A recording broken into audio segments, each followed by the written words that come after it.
Lovely.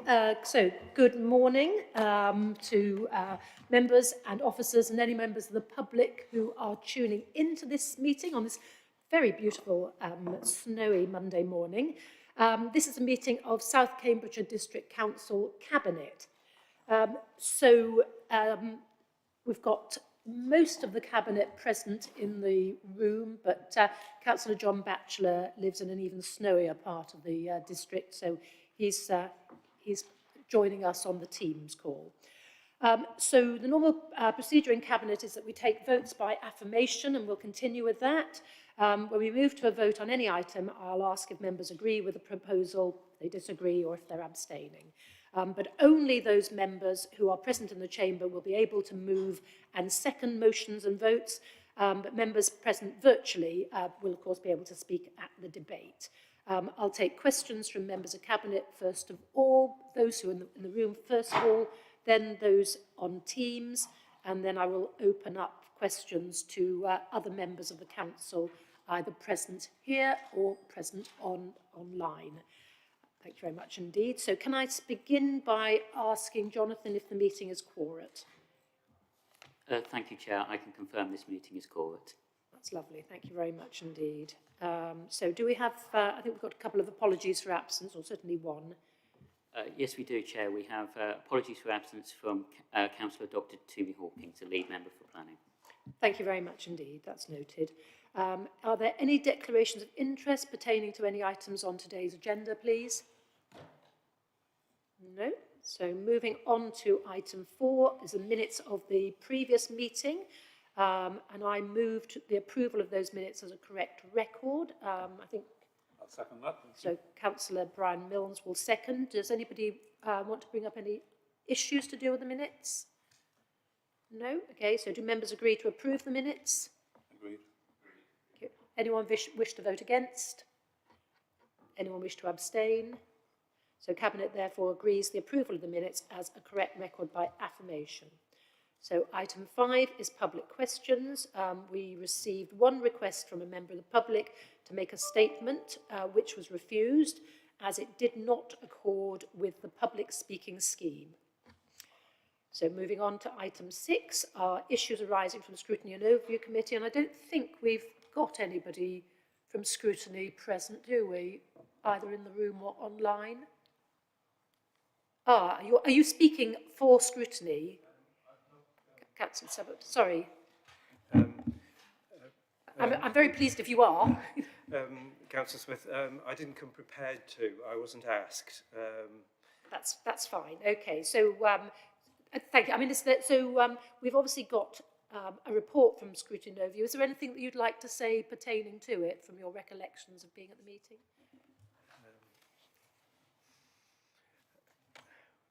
Let me just mention two things. The first is something I'm closely involved with because I'm chairing the Task and Finish group on young people's involvement. One of the requests made by the group to the committee was to approve the terms for the Task and Finish group, which were approved. We had a discussion. A number of members raised some questions. Councillor Ellington, for example, asked, how could we make sure that we finished the activity, how we could actually finish in a reasonable time, and the group has decided to focus the work programme in the 3 months, January to March next year. So this was a satisfactory outcome, and we've subsequently had another meeting on which we've acted on some of those recommendations. There was a request by members, Councillor Bear Park and myself, for the committee to look in more detail at Section 106 processes. There was a discussion around that, and I think principally following the recommendation of the Chief Executive, we've decided to hold a workshop to which members are submitting a number of ideas. We think this is the best way to do the investigation, and several things will come out of that which can be we can dig into in a little more depth. That's really helpful. Councillor Ellington, since you're on Scrutiny as well, is there anything you'd like to add? I've come totally unprepared for this meeting. Sorry, put you on the spot. My head is not quite there. but I do remember that we all agreed, as Councillor Stubbart says, that we would. I was concerned that the task and finish group can go on ad nauseum, and actually bringing it to an end is quite important. Otherwise, it just trails and is not productive. So I was very pleased about that. I'm also very enthusiastic about all the activities that we're looking to cover during this task and finish group. And I hope we achieve it. That's Thank lovely. you. Thank you very much. Yes, the clue is in the task and finish, isn't it? It does have to finish. Councillor Stubbart. Thank you, Chair. So there's just one other thing. That we started the meeting, Councillor Williams had asked some questions about delays in the planning process, and we had a presentation from Stephen Kelly, which actually, I believe, partly answered that question and presented an impression of the control of variance in the timing, the duration of planning applications. So that was just something I wanted to note, that there was a fairly lengthy discussion and some useful data presented. Thank you very much. Yes, and we've got a report on all the KPIs, and actually that shows that there's been a marked improvement over the last 6 to 12 months in planning performance, which we're very pleased with. So thank you very much indeed. So are there any questions from Cabinet members? Okay, thank you. So we are asked to note the report from Scrutiny and Overview. So going straight on to item 7, which is the Q2 performance report. So that's now over to Councillor Brian Milnes, who's going to present it and recommend it. Thank you. Thank you, Leda. So we have before us the Q2 performance report with Appendix A and B, which looks at the Council's Q2 position regarding its KPIs, its key performance indicators, and the 2020-25 business plan actions for our consideration and comment.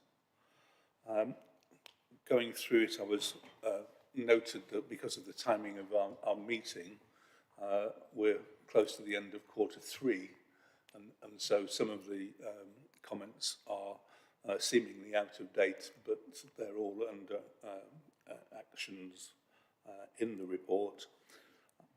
So we are recommended to review the KPI results and comments of Appendix A and progress against the business plan Appendix B. And I'd just like to thank Kevin Ledger, who again has done a great job in putting these reports together for us. Very straightforward and clear.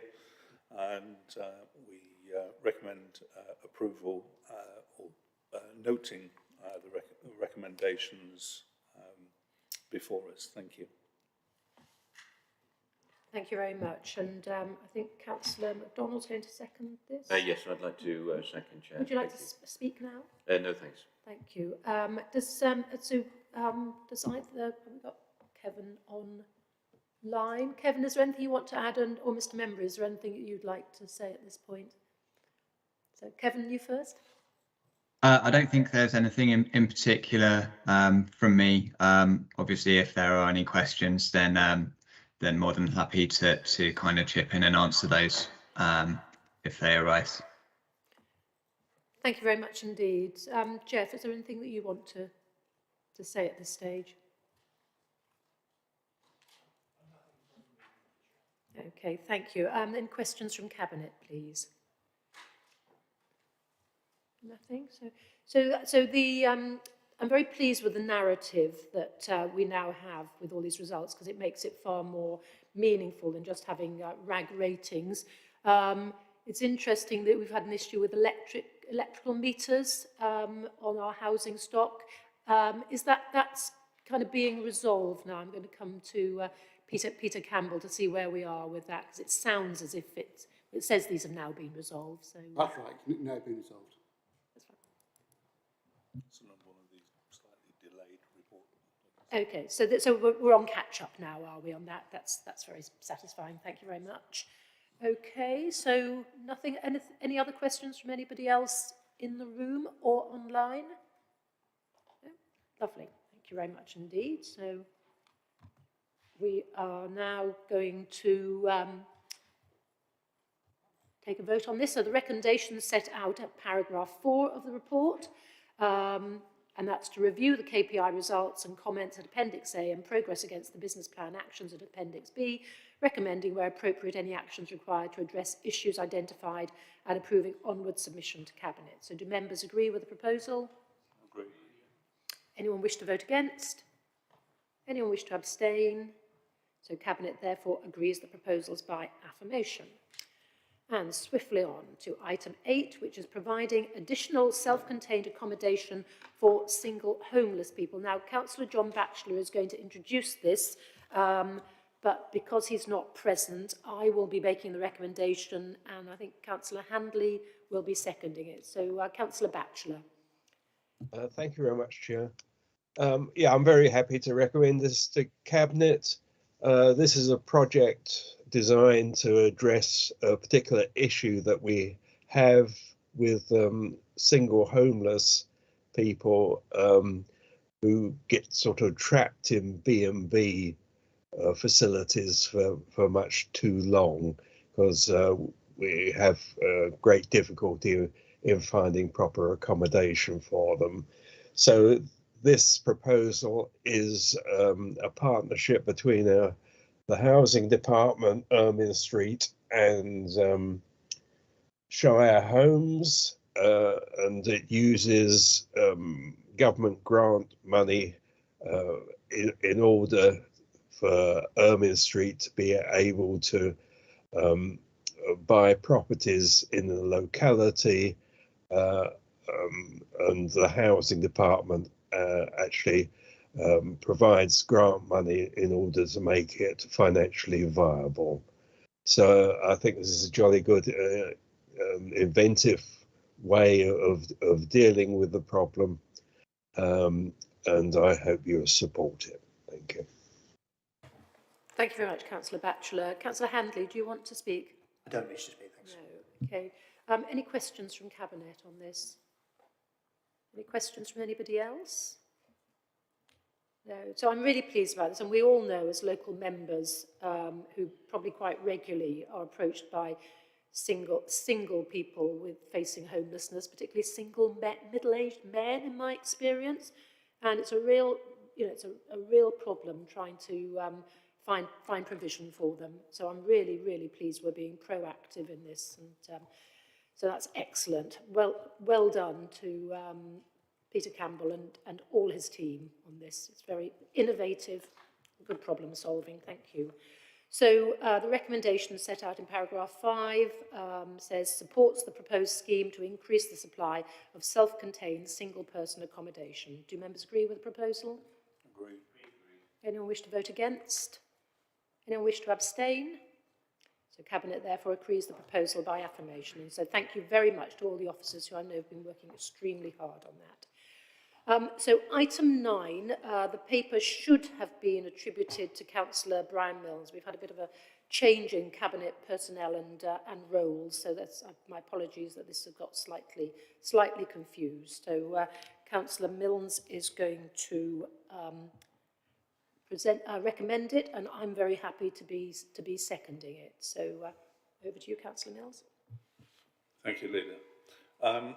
The Waterreach Renewable Energy Network is now moving forward, and we have before us a business case update, and that includes news from the Combined Authority that they have approved a significant chunk of funding towards this project, along with ourselves and the City Council. This report presents a summary of the business case and implementation plan for the renewable energy network at Waterbeach Depot. It's a microgrid to increase the electrical capacity at the waste depot, and this will provide a further step along our fleet decarbonisation plan and looks to power some 20 to 24 electric refuse vehicles that are planned. Obviously, this will provide not only renewable but significantly cheaper energy than what we would get from the grid, even if the local grid had capacity. So we've allocated funding from the capital programme for this project, so no funding consideration is required by Cabinet. However, this update shows the business case review undertaken and the next steps for implementation, and I'm very happy to recommend it to Cabinet. Thank you very much indeed. So I think this is a very, very exciting project. Shows us leading the way yet again in finding our own solution to problems. So I certainly look forward to seeing this happen, and quite keen to have a ride on an electric bin lorry actually as well. Any questions from members of Cabinet? No. Councillor Henry Batchelor. Yeah, thank you, Leader. Just to point out as well, some of the money has recently been approved to come for this project from the Combined Authority. So I just wanted to say thank you to our representatives on the Combined Authority for flying that flag, and also to officers for putting that the package together. So just a comment from me. Thank you. That's very thoughtful of you. Thank you very much indeed. Yes, and there was a considerable amount of work had to go into the preparation of the business case in order that it got the support of the Combined Authority Board. And if it hadn't been so good, it wouldn't have got the support. So it was good to be able to represent this council on something so positive. Councillor Stobart. Thank you, Leader. So this is the realisation of a vision, and it's great. I wondered, what's the next stage? I suppose the members were a bit greedy, for progress and stuff. But where does this go? Is it a scalable architecture? Could we add 50%, 75% at a future time when that is required? It'd be nice to know that there is a way ahead from this point.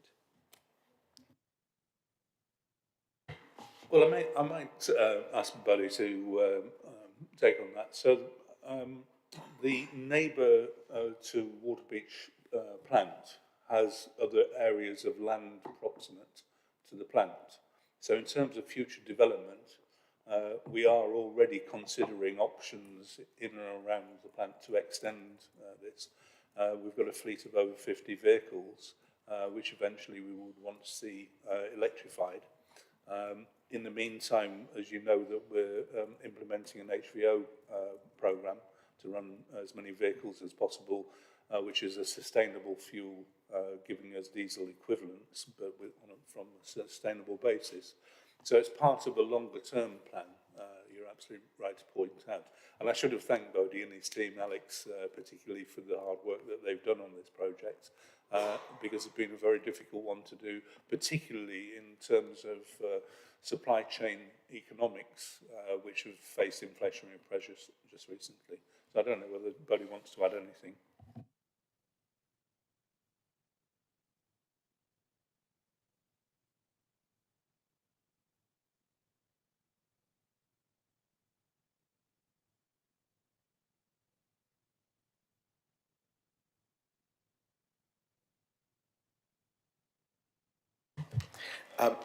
Thank you.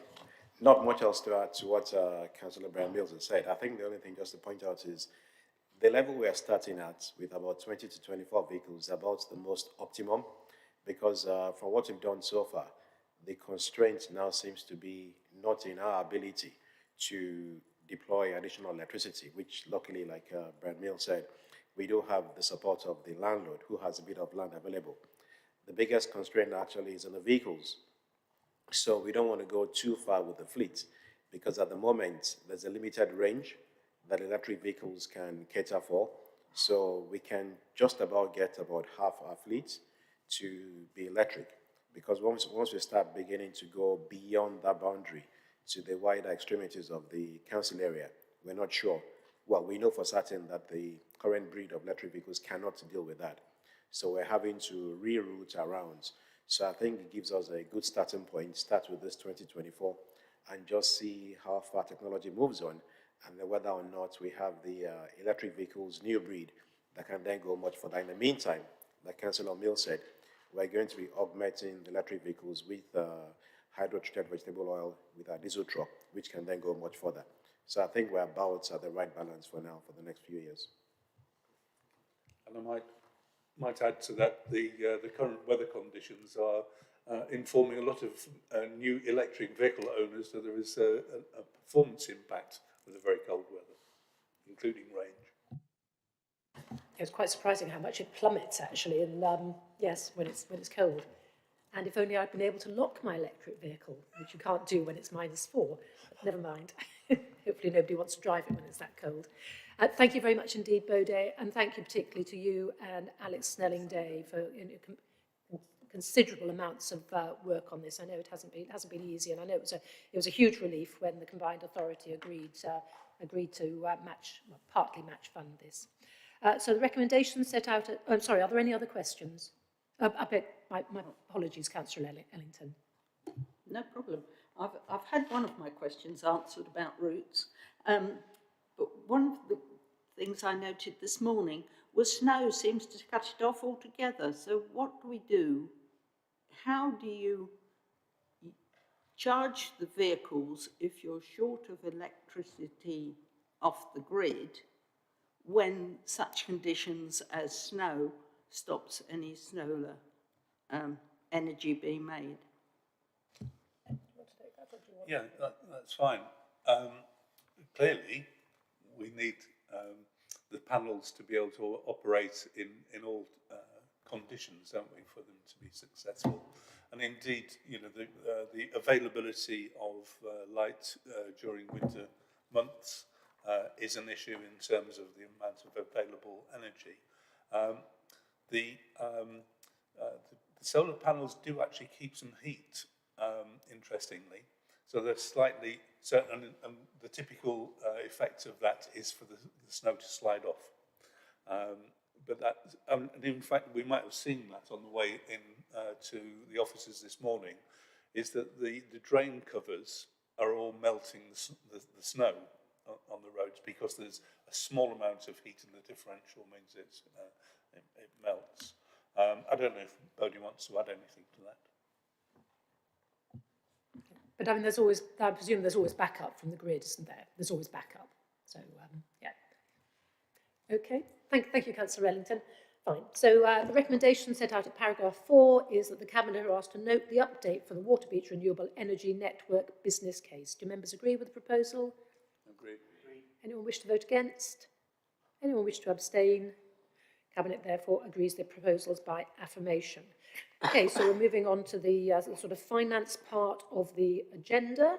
So item 10 is the 2022-23 revenue and capital budget monitoring for quarter 2, and Councillor John Williams is going to recommend this, and I think Councillor Milnes is going to second it. So Councillor Williams. Thank you, Leader. I move that we note this report for quarter 2 for the general fund revenue and capital. I think if I refer you to paragraph 23 of the report, which says that this is not necessarily a good guide to the outturn, because clearly the first 2 quarters of this year, although interesting,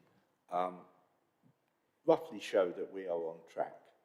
But, you know, it not necessarily gives us a good guide to the end of this, to the outturn at the end of this financial year. I would like to take the opportunity, though, and the next section, which is the energy bills support, to thank the officers for the tremendous amount of work that went on during those 2 quarters to ensure that we got the government's energy package out to those that needed it. I'm very pleased that, you know, in relation to how much we received, we managed to actually distribute most of that money, even though it was rather difficult sometimes to identify those people who were entitled to it because clearly we were under pressure from the government that if we didn't do it properly, they would ask for the money back. So I'm very grateful to the officers for the work they did on that, and clearly that has benefited our local residents. But I'm happy to take any questions on the performance. Thank you very much. Could we have that noted in the minutes, please? Thank you very much, much indeed. Yeah, because I think we got stuff out very quickly, and the majority of it. Councillor Mills, do you want to comment at this point? No, that's fine, thank you. Okay. Thank you very much, and I reiterate your thanks to officers who, yet again, you know, in the finance departments came to our rescue as they did with COVID grants and business grants, and as they do with Ukraine, and you know, just keep stepping up to the mark again and again. Any questions from members of Cabinet? Any questions from anybody else? No, okay, thank you.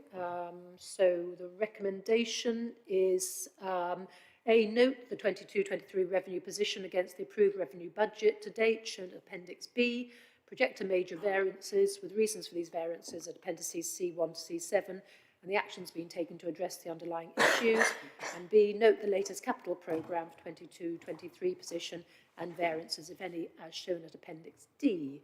So, do members agree with the proposal? Agree. Anyone wish to vote against? Anyone wish to abstain? No, so Cabinet therefore agrees the proposals by affirmation. Thank you. And item 11 is the medium-term financial strategy, and this is the first submission. I gather that we'll get an announcement about the financial settlement on the 21st. I think it's coming quite late from government this time. So, okay, so Councillor John Williams is going to recommend this, and Councillor Milnes, I think, is going to second it again. So, thank you. Thank you. Over to you, Councillor Williams. Thank you, Leader. I think this report emphasises that you know, we live in an age of great uncertainty when it comes to local government finance. We have continued to make the assumption that there will be a fair funding review, and that this review is now likely to take place after the general election in 25-26. But obviously, as a result of that review, we will see our income from business rates reduce considerably. And that is why, if you look on the table, that we are forecasting a deficit, but it's largely due to that drop in income from business rates. Again, officers are working very hard to find ways to reduce that deficit.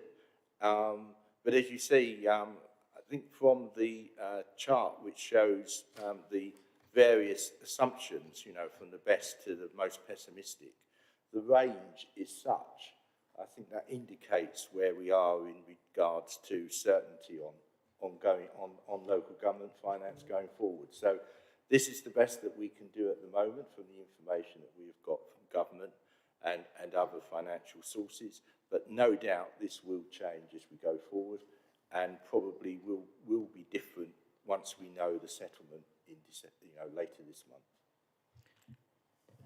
Thank you very much. Councillor Milnes, do you want to come in? I think just to thank Peter Maddock and his team for the work on this.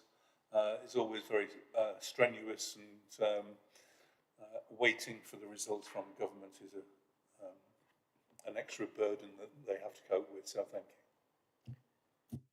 And I second the motion. Thank you very much. So we discussed this at the Local Government Association board meeting last week, and they've got some sort of indications of what's coming, but obviously that's all confidential at the moment. But there was quite a lot of pushback from members of all parties about using the narrative that things aren't as bad as they could have been, and actually that's really not helpful for us in local government, particularly as, you know, it is always us, particularly at district level, who and county, of course, who have to step in and when there's a crisis, because we're most closely connected to our communities. And you know, we actually need, that needs to be acknowledged by government, and we need to be properly remunerated to do the, you know, the really outstanding job that we all want to do. So, you know, not as bad as it could have been is not helpful. It still means things are not good financially, but we will see what comes on the 21st. Any questions from Cabinet members? Any questions from anybody else? Peter Maddox, is there anything you want to add to this? No, not particularly, other than to say that quite clearly when we get the settlement, the figures will in fact change from what we've got. I think there's no doubt about that. But we'll see what happens on the 21st. We will indeed. I don't think it's going to be a Christmas present somehow, but hopefully it won't be as bad as it could be. Okay, so thank you very much, indeed, and again thank you to Peter and all of your team, as always, for helping us steer a very steady ship here. So recommendations set out in paragraph 4 to acknowledge the projected changes in service spending and the overall resources available to Council over the medium term to 27-28. Recommend to full Council the updated medium-term financial strategy once the 23-24 budget is complete and the settlements finalised. Do members agree with the proposal? Agree. Anyone wish to vote against? And anyone wish to abstain? And so Cabinet therefore agrees the proposals by affirmation, and my thanks to Councillor Williams, who is also very, very key in steering that ship. So thank you. And on to item 12, which is bids and savings. And again, Councillor Williams, and I believe seconded by Councillor Milnes again. So Councillor Williams again. Thank you, Leader. Well, this is clearly every year we look to the next financial year as to what new things we should put into the budget and what new savings we can find in next year's budget. And these are outlined in the two appendices that are attached to the report. And I would ask the Cabinet to note the bids that have been put forward and to be included in next year's budget in terms of additional things that we want to do, but also the efficiency savings and the additional income that we're expecting next year. Thank you very much indeed. Councillor Milnes? Well, at the risk of repeating myself, I'd like to thank Peter Maddox and his team for the work on this as well. Very extensive report. And I think when you consider what other councils around the country are having to say right now, we're in a much better position than many. So thanks to the Officer Corps and John Williams for the work they do in preparing this. Thank you very much indeed. And again, in the Appendix B, the descriptions we have in Appendix A and B is really, really helpful. It makes it all very meaningful. So thank you very much for that. Any questions from Cabinet members? Any questions from anybody else? No. Peter Maddox, do you want to add anything on this? Just to say that the figures included in there are also in the MTFS, so the MTFS includes all of those bids. Thank you very much. Yes, and as I say, life has never had more uncertainty or less certainty in local government finance than now. So thank you very much indeed. So recommendations set out in paragraph 4 and 5 noted the growth bids put forward, both one-off and ongoing, detailed appendices A and B, and consider whether those for 23-24 should be included in the budget to be proposed in February 23. Noted the proposed range of service efficiencies, savings and additional income detailed in appendices C and D, and consider whether those for 23-24 should be included in the budget to be proposed in February 23. So do members agree with the proposal? Agree. Anyone want to vote against? Anyone wish to abstain?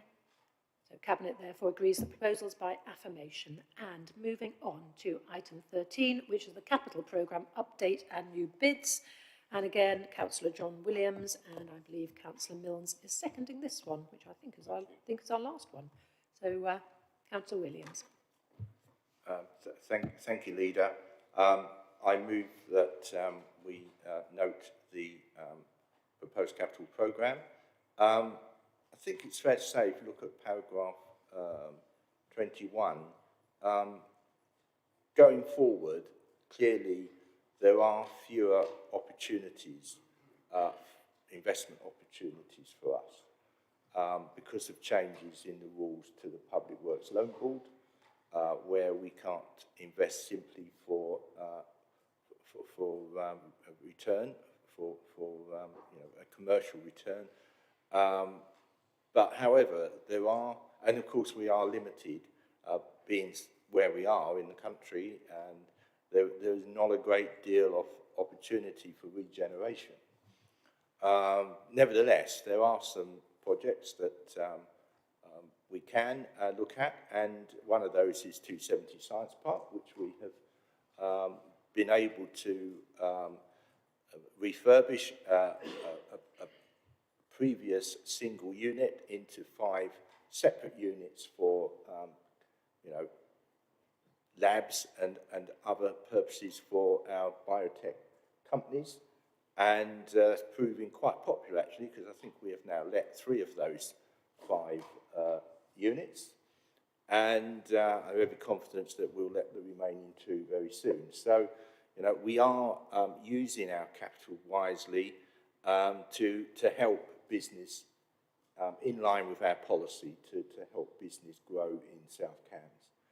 And but nevertheless, it is going to be difficult over the next couple of years to identify projects for us to invest in. But having said that, the capital programme is one which is, is a considerable, given the size of South Cambs, is a considerable programme, and it's well within the limits that we've set ourselves for raising capital, for borrowing for this council. So I'd like to move that we agree the capital programme as set out. Thank you, Councillor Williams. Councillor Mills? Yeah, thank you. Just to echo my previous comments, and applicable here, particularly when you look at other councils' investment policies that have not turned out very well at all. Thank you. Thank you, yes, and it was a very poor decision of government to change the rules on Public Works Loan Board borrowing, because it allowed councils like us with a very, very good, strong track record, successful track record of successfully generating revenue from investments. It stopped us from doing it. So, yes, I'm not sure if that's going to get reversed anytime soon. Thank you also to Peter Maddox and Anne Ainsworth for all the work that they do on all the investment programmes and the bids as well, because it makes a massive difference to us that we have such competent people advising us. Any questions from Cabinet, please? Any questions from anybody else? No? Okay. I think this is a record as far as time's concerned. Goodness me. You think I'm going to jinx it, don't you? The recommendations set out at paragraph 3 of the report to approve the fees and charges as detailed in Appendix A of the report to take effect from the 1st of April 23, unless otherwise stated, or the earliest feasible date thereafter, and note the proposed variations to fees and charges in comparison to the prevailing inflation rate detailed in the report. Do members agree with the proposal? Agreed. Does anyone wish to vote against the proposal? Anyone wish to abstain? So Cabinet therefore agrees the proposal by affirmation. So we now bring the meeting to a close. Members of the public who are watching this webcast, this means the video stream will now end. Thank you for joining in today's meeting, and thank you those members, officers and so on who came in through the snow to get here. So the next meeting is scheduled for Monday the 23rd of January at 10 o'clock. Thank you very much indeed, everyone.